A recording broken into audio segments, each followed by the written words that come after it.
नमस्ते।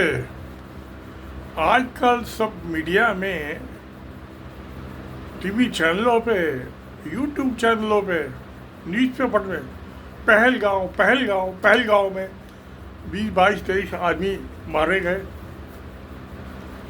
मरने वाले सब कहते हैं हिंदू थे, मारने वाले कौन थे कुछ पता नहीं, मुझे तो पता नहीं, शायद आप लोगों को पता हो, मीडिया वालों को पता हो। मैं है क्या ड्रामा, ये क्यों मारे गए? अभी जो है 5-6 महीने बाद बिहार के इलेक्शन होने वाले हैं, तो जो आरएसएस वाले कहते हैं कि हिंदू खतरे में है, 120 करोड़ हिंदू खतरे में है 15-16 करोड़ मुसलमानों से, 1-1.5 करोड़ ईसाइयों से। दोस्तों आप विश्वास कर लो, मैं तो नहीं मानता। मुसलमानों का 800 साल रहा, 800, और गुजरात में तो 1300 साल रहा था, 1300 जो मोहम्मद बिन कासिम आया था 712 में, तब तो हिंदुओं की कोई जान खतरे में नहीं थी, किसी ने हिंदू को नहीं मारा, सब हिंदू सेफ थे, अंग्रेजों के जमाने सेफ थे। अब जब से ये हिंदू राष्ट्र बना है, पहले 10-11 साल से, तो हिंदुओं की जान खतरे में हो गई। हिंदुओं की जान का, आरएसएस वालों की जो सौदारत है वो खतरे में है, मोदी सरकार खतरे में है, हिंदू खतरे में नहीं, हो ही नहीं सकते। एक इंसान को दूसरे इंसान से कैसे खतरा हो सकता? नहीं हो सकता। हाँ, अब जो पहलगांव में हो, मैं पहलगांव गया था 2 दफ़ा। पहली दफ़ा गया था मैं 21 दिन जम्मू कश्मीर घूमता रहा, जब मैं हनीमून पे गया था अपनी न्यूली वेडेड वाइफ को लेकर, रीता को। तो 21 दिन हम रहे थे वहाँ, उसमें से 7 दिन पहलगाम भी रहे थे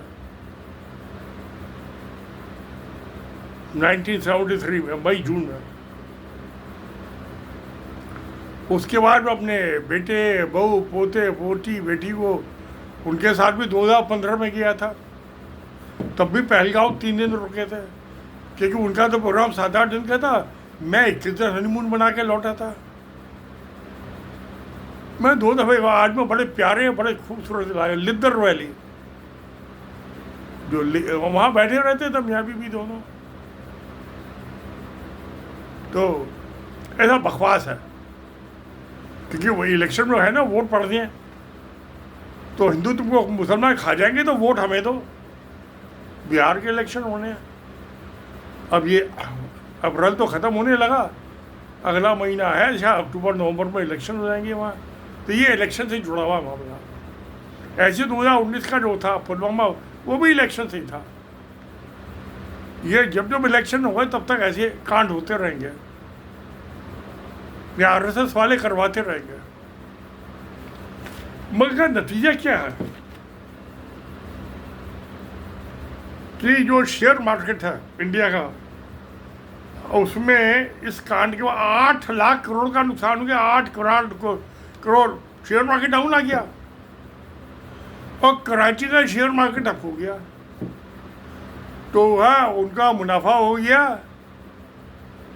कराची जो एक्चुअल में जिन्होंने शेयर के जो धंधेबाज में है, शेयर मार्केट के धंधे, और हिंदुस्तान का नुकसान हो गया।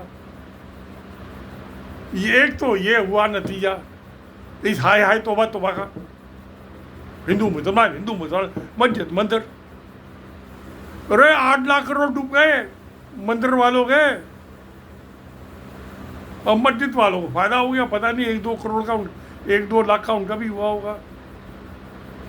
तो तराजू ऊपर नीचे ऐसे हो रही है प्यारे दोस्तों। आप शेयर मार्केट को समझिए।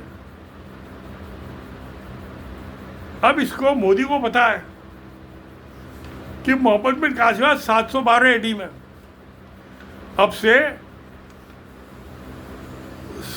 1300 साल पहले मुसलमानों का राज था गुजरात में, सौराष्ट्र में। उसके 300 साल बाद मोहम्मद बिन कासिम 1056 में उनका राज रहा। तो यानी कि अंग्रेजों का 180 साल का 200 साल लगा लीजिए आप प्यारे दोस्तों, तो 1300 साल में से 200 साल हटा दो तो 11 साल तो मुसलमानों का राज रहा है। कोई हिंदू की जान खतरे में नहीं थी। मोदी सरकार बनते हिंदू की जान खतरे में आ गई। अब मोदी को डर है कि जो गुजरात में हुआ, मोहम्मद बिन कासिम आया तो 13 साल राज चल गया। अब मैंने मुसलमानों के खिलाफ कुछ किया, पाकिस्तान के बयानबाजी तो कुछ कर लो, जमीनी हकीकत नहीं होगी तो मैं मारा जाऊंगा, फिर 13 साल को गुलाम हो जाएगा 1000 साल को। तो जितने भी आए हैं मुसलमान, चाहे मोहम्मद बिन कासिम आया, चाहे मोहम्मद गौरी आया, कुतुबुद्दीन ऐबक को अपने गुलाम को लेके, वो तो इथोपिया का था गुलाम, पृथ्वीराज चौहान को हराया मार के, उसको बदमाश को, जो अपने 2 भाइयों को मार के राजा बना था, सबसे छोटा था तीनों भाइयों में। तो उसको पता है ये सब कहानी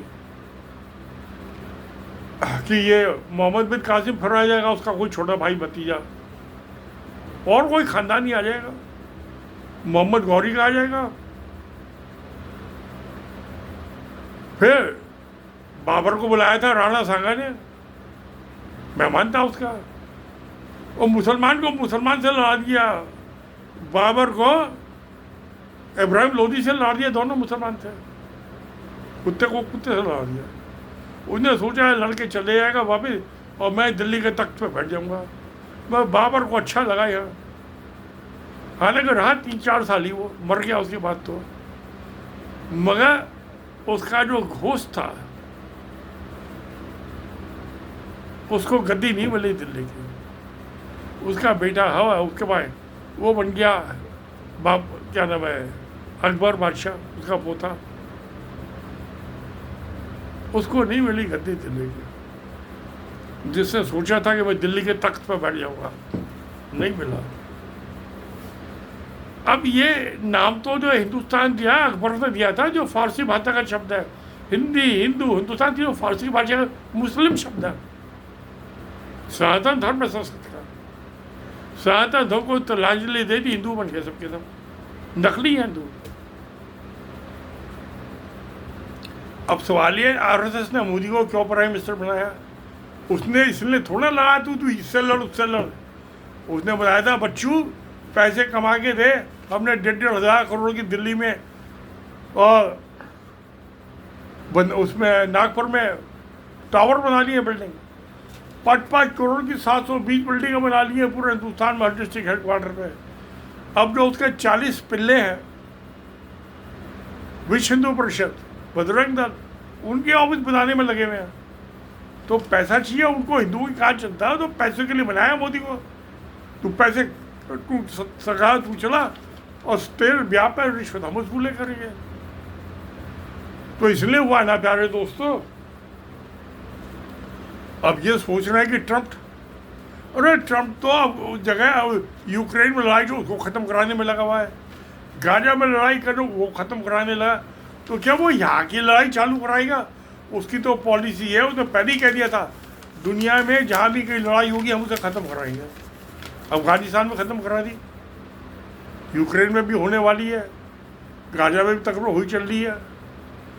तो वो किसी वो तो लड़ाई ख़त्म करवा रहा है, मोदी के लिए लड़ाई चालू कराएगा, पागल हो रहा है। तो मोदी समझदार आदमी, उसको पता है कि अमेरिका की बिना इच्छा के लड़ाई नहीं हो सकती। एक तो बात ये है, वो बैक नहीं करेगा, वो पाकिस्तान को करेगा। दूसरा चाइना ही इनका असम पे तो 600 साल जो था, ये 1826 तक जो अहोम किंगडम थी, जो यूनान से आए थे, उनका चीनियों का राज रहा। इनकी शक्ल भी चीनियों के डीएनए का जो चीनियों का है, जो असम के हैं सारे आदमी है, ये हिंदुस्तानी नहीं है। हमसे आपसे इनकी शक्ल नहीं मिलती, इनके आदमी औरतों की। तो मोदी को इस बात का पता है कि चीन कब्जा कर लेगा असम पे। इधर ये आते रहे हमेशा दिल्ली में, दिल्ली पेन का राज रहा है, बिहार तक राज रहा है, जो मुसलमान वहाँ से आए हैं। और उनके अपनी बेटियाँ जो है लाइन लगाए हुए होते तो मुग़ल बादशाहों की, उनके सुल्तानों की, उसको अपना दामाद बनाने के अपनी बेटियाँ देते थे शादी में। ये जितने राजपूत थे हिंदू थे सारे राजस्थान के, सब उसके ससुर बन जाते थे मुग़ल बादशाह के, अपनी बहन बेटियाँ दे गए। किसी के साले बन गए, किसी के ससुर बन गए। तो यही क्या मोदी जानता है इन सब चीज़ों को। ये लड़ना बढ़ना कुछ नहीं है, कोई साथ नहीं देगा। मैं अगर मैं तो नोट कमाऊँ। अब 600 करोड़ का जो है वो राफेल हवाई जहाज है, वो फाइटर प्लेन फ्रांस, वो 2.5 करोड़ का परचेज कर रहा है। 600 करोड़ का माल 2.5 करोड़ में, 1900 करोड़ का मुनाफा हो गया। वो हो गया RSS की जेब में। वो बिल्डिंग बनवा रहा है ना जगह जगह, ऑफिस की अपनी। अब अपनी तो बन गई 720 की, दिल्ली नागपुर में भी बन गई। अब जो इनके पिल्ले हैं ये विश्व हिंदू परिषद, बजरंग दल, अखिल भारतीय प्रतिनिधि सभा, विद्यार्थी परिषद, उन सबके बंगले बनवाने हैं ना। अब वो काम चालू चल, उनके पैसे चाहिए। तो राफेल जो हवाई जहाज जो पहले खरीदे ना, तो वो लड़ाई में इस्तेमाल हुए ना, ये उन्हें लड़ाई तो हो ही नहीं रही। तो मोदी किसी से लड़ने वाला नहीं है। ये अहमद शाह अब्दाली नहीं है कि घोड़े से बैठ के काबुल से दिल्ली आ जाए, पानीपत में लड़ के मराठों से। कितना 1761 में हुई थी ना लड़ाई, वो पानीपत की 3rd वॉर जो थी। दोस्तों आपको याद होगा ना क्या कैसे लड़ाई हुई। मुरादे लड़ने को ही तैयार नहीं। तो ये उसका महाराष्ट्र का नज़दीकी है ना गुजरात, तो ये क्यों लड़ने को तैयार हो। इसे पता नहीं मराठे हार रहे थे अहमद शाह अब्दाली से, अब मैं हार जाऊँगा। अहमद शाह अब्दाली के जो ख़ानदानी है वहाँ से आएंगे। फिर चीन, सर पर चीन बैठा हुआ है। कहीं कश्मीर की ज़मीन और जो ये है क्या नाम इसका, जूनागढ़, वो तो पाकिस्तान का हिस्सा है। और चीन को दे दी लीज पे 99 साल की, जैसे श्रीलंका ने दे दी 99 साल की लीज पे। तो फिर मोदी का क्या होगा, आ जाएगा दिल्ली, आके बैठ जाएगा चाइना जो है। पर वो क्यों आएगा, उसे क्या दुखता है। वो तो नेपाल को रही से उत्तराखंड से लगा के सिलीगुड़ी दार्जिलिंग तक सारे नेपाली बैठे हो। चीन उसको अलग कर देगा। और साउथ इंडिया वाले द्रविड़ इन्होंने तो कभी साथ ही नहीं दिया, कभी ना मुगलों से लड़े ना मुसलमानों से लड़े। वो जो द्रविड़ लैंड है, तमिलनाडु, केरला, कर्नाटका, आंध्र प्रदेश, तेलंगाना, उनको कहना भाड़ में जाओ तुम, हमने तो नोट कमाने हैं, बिजनेसमैन है हम, इंडस्ट्री लगा रहे अपने आदमी को रोजगार, तुम करते रहो हिंदू मुसलमान, मस्जिद, भाड़ में जाओ जिसको करना। हम अपना बिजनेस कर रहे हैं, मौज कर रहे हैं। और 600 करोड़ का हवाई जहाज 2,500 करोड़ में खरीद रहा है। प्यारे दोस्तों, जितने भी इसके जो राफेल के वर्जन है, 600 से लगा के 800 करोड़ तक के हैं। 700 करोड़ का लगा लो आप एवरेज, और 25 करोड़ में खरीद रहा है। सब रिश्वतखोरी का धंधा चल रहा है प्यारे दोस्तों। हमारे आपके टैक्स पर खरीद जा रहे हैं, इस्तेमाल कुछ कहा नहीं ना। राफेल ने आपको मारा ना मुझे मारा, और किसी को मारने की हिम्मत नहीं है मोदी की।